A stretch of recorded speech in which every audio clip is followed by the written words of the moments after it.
దేవుడు అతన్ని పిలిచి చెప్తున్నాడు, నీకేమని తెలియాలంట, చదవండి. అతను ఏం చేస్తాడు ఇప్పుడు? ఎజ్రా 1. ఎవరెవరి మనసును దేవుడు ప్రేరేపించెనో వారందరూ వారితో కూడుకొని వచ్చి యెరూషలేములో ఉండు యెహోవా మందిరమును కట్టుటకు ప్రయాణమైరి. మరియు వారి చుట్టూనున్న వారందరూ స్వేచ్ఛగా అర్పించినవి కాక వెండి ఉపకరణములను, బంగారును. ఆగండి, వాళ్ళ చుట్టూ ఉన్న వారందరూ ఏం చేశారంట? స్వేచ్ఛగా అర్పించారు. ఎందుకంటే ఎవరు ఆజ్ఞాపించారు? కోరేషు. Very powerful. చదవండి.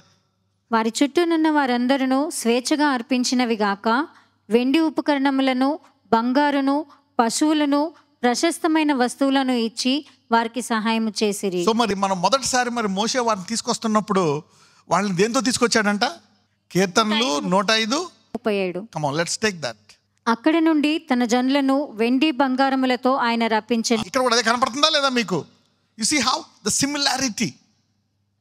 మరియు నెబుకద్నెజరు యెరూషలేములో నుండి తీసుకుని వచ్చి తన దేవతల యొక్క గుడి అందుంచిన యెహోవా మందిర ఉపకరణములను రాజైన కోరెషు బయటకు తెప్పించెను. పారసీక దేశపు రాజైన కోరెషు తన ఖజానాదారుడైన మిత్రిదాతు ద్వారా వాటిని బయటకు తెప్పించి లెక్క చేయించి యూదులకు అధిపతియగు షేష్బజ్జరు చేతికి అప్పగించెను.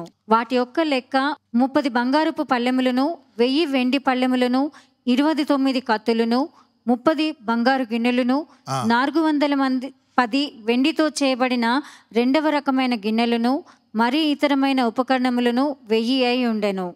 బంగారు వస్తువులను, వెండి వస్తువులను అన్నియు 5400.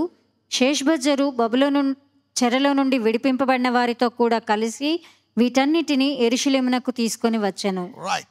అంటే దేవుడు మందసాన్ని కట్టారు. మందసాన్ని దేంతో కట్టారు? మేలిమి బంగారముతో కట్టారు మందసాన్ని. They built a nice ark of covenant. ఇక్కడ కూడా వాళ్ళని అందరినీ ఆశీర్వదించి కట్టాడు. Right, okay. అయితే ఇక్కడ ఈ రాజుకి దేవుడు ఆశీర్వదించి ప్రపంచమంతా అతని చేతికి అప్పగించేశాడు. He has given him power over all the earth. యెషయా గ్రంథం 45వ అధ్యాయానికి వెళ్దాం. మొదటి నుంచి 15 వరకు చదువుకుందాం. ఇతని గురించి ఇంకా క్లియర్గా కోరేష్ గురించి ఇక్కడ మనము రాయబడినట్టు చూస్తాం. ఐజయా 45 from 1 to 15 చదువుదాం. Here we will see the clear picture of God's mission and his purpose. అతని పక్షమున జనములను జయించుటకు నేను అతని కుడి చేతిని పట్టుకొని ఉన్నాను. నేను రాజుల నడికట్లను విప్పెదను, ద్వారములు అతని ఎదుట వేయబడకుండా తలుపులు తీసేదను అని యెహోవా తాను అభిషేకించిన కోరెషుని గురించి సెలవిచ్చుచున్నాడు. ఇక్కడ కోరేష్ గురించి ఈ చాప్టర్ అంతా హీస్ టాకింగ్ అబౌట్ కోరేష్, అట్లీస్ట్ ఫర్ సమ్ వర్సెస్. అసలు ఎందుకు కోరేష్ చూద్దాం. అతని పక్షమున జనములను జయించ, అంటే ఒక చిన్న తెగగా ఉన్నప్పుడు ఇంత స్థాయికి ప్రపంచంలో అత్యధిక బలవంతమైన దేశాలను జయించినటువంటి ఇతని యొక్క కుడి చేతిని ఎవరు పట్టుకున్నారంట? దేవుడు. యు సీ నౌ, ఇతనికి ఒక పర్పస్ ఉందా లేదా? అందుకే నేను చెప్తా ఉంటాను, ఒక పర్పస్ లేదనుకో ఇట్ ఈస్ డేంజరస్. నేనే బ్లెస్ అవ్వాలి, కరెక్టే, but there should be a connection. ఈరోజు మీ అందరికీ ఆ గొప్ప కనెక్షన్ దేవుడు ఇచ్చిన గాక. Connection, you will see things coming to you. Yeah, thus said the Lord, అతని పక్షమున జనములను జయించుటకును నేను అతని కుడి చేతిని పట్టుకొని ఉన్నాను. అంటే కోరేష్ చేతిని ఎవరు పట్టుకున్నారు? ఇజ్రాయెల్ ఎవరైనా ఉన్నారా పట్టుకోవడానికి? ఒక్కళ్ళు లేరు, ఒక్క రాజు లేడు. He has to hold on a gentile man. కుడి చేతిని పట్టుకొని ఉన్నాను, నేను రాజుల నడికట్లను విప్పేదను. వాళ్ళని బలహీనపరుస్తా, వాళ్ళ బలాన్ని తగ్గించేస్తున్నాడంట. అంటే ఈ చిన్న తెగ ముందు ఈ రాజుల బలాలను అందరినీ ఏం చేశాడంట? తగ్గించేశాడంట. తర్వాత చదవండి. ద్వారములు అతని ఎదుట వేయబడకుండా తలుపులు తీసేతను. అంటే ఒక్కసారి తెరిచిన తర్వాత అవి ఎవరు మీలేరంట. Look at the anointing that Cyrus got for a purpose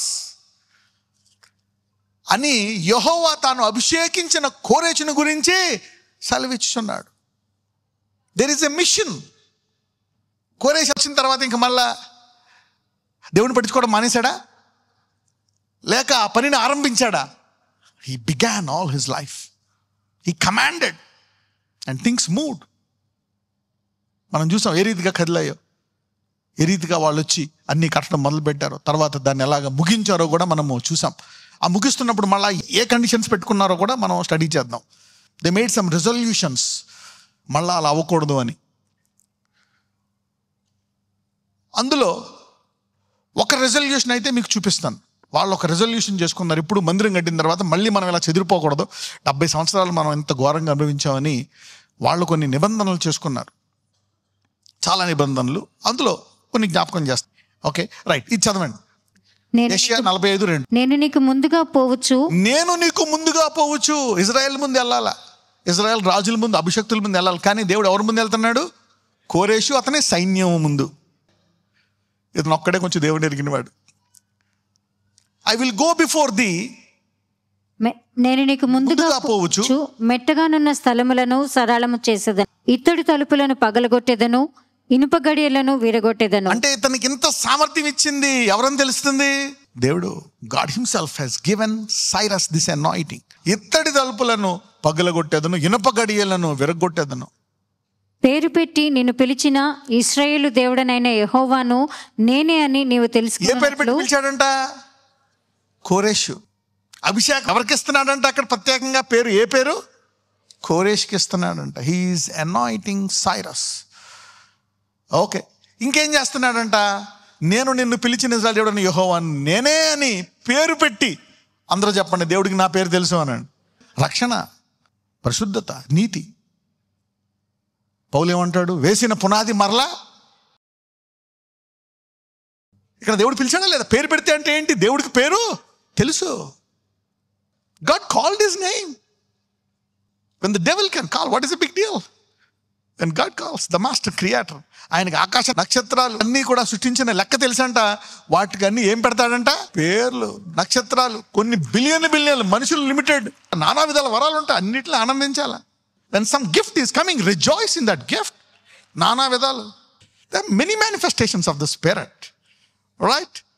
ఎవరి జీవితంలో అయినా చీకటి ఉందా, అది వెలుగ్గా మారును గాక. ఎవరి జీవితంలో అయినా సమాధానము లేదా, కీడుందా, ఈ రోజు నుంచి నీకు సమాధానం కలిగిన గాక. నీ దేహములోనా, నీ వ్యక్తిగత జీవితంలోనా, నీ పాప జీవితంలోనా, ఈ రోజు నుంచి దాని మీద, పాప జీవితం మీద నీకు విజయం పొందును గాక ఈ రోజు నుంచి. నజరేయుడైన యేసయ్య, ఇదిగో ప్రభువా, నీ నిబంధన నెరవేర్చడానికి ఆయా నీతిలో పెంచావు కోరేషుని, అద్భుతాలు చేశావు. అదే కాదన్న ఆయన అతని కుడి హస్తాన్ని పట్టుకొని మార్గములన్నీ సరళము చేసి అతన్ని అయా ఆరోగ్యాన్ని దీర్ఘ ఇవ్వకపోతే అతన్ని చేయలేడు కదా నాయన. నీ బలముతోటే కదా యుద్ధాలన్నీ నెగ్గాడయ్యా. అనేక గొప్ప గొప్ప రాజ్యాలను జయించడానికి నీవు బలాన్ని ఇచ్చావు. అతను యు గేవ్ హిమ్ స్ట్రెంగ్త్. ఈరోజు అనేకుల్లో బలహీనతను తీసివేయి నాయన. వారిలో ఉండే వ్యాధులను, ఇన్ఫెక్షన్లు, ఎలర్జీలను, వైరస్లను, షుగర్, బీపీ, గుండె జబ్బులు, ఊపిరితిత్తుల్లో వ్యాధి, కండరాల్లో వ్యాధి, ఎముకల్లో వ్యాధి, లివర్లో వ్యాధి, కిడ్నీల్లో వ్యాధి, గ్యాస్ ట్రబుల్, అయా చర్మ వ్యాధులు, కంటి జబ్బులు, ముక్కు జబ్బులు, అయా బ్రెయిన్ ట్యూమర్స్, క్యాన్సర్, గెడ్డలు, కణితలు, నూతన ఆరోగ్యాన్ని, బలాన్ని వారికి దయచేయండి. Heal them. ఉద్యోగాలు లేని వాళ్ళకి ఉద్యోగాలు దయచేయండి. Open doors today. నూతన కృప దయచేయమని నజరేయుడైన యేసుని ప్రార్థిస్తున్నాము తండ్రి. ఆమేన్.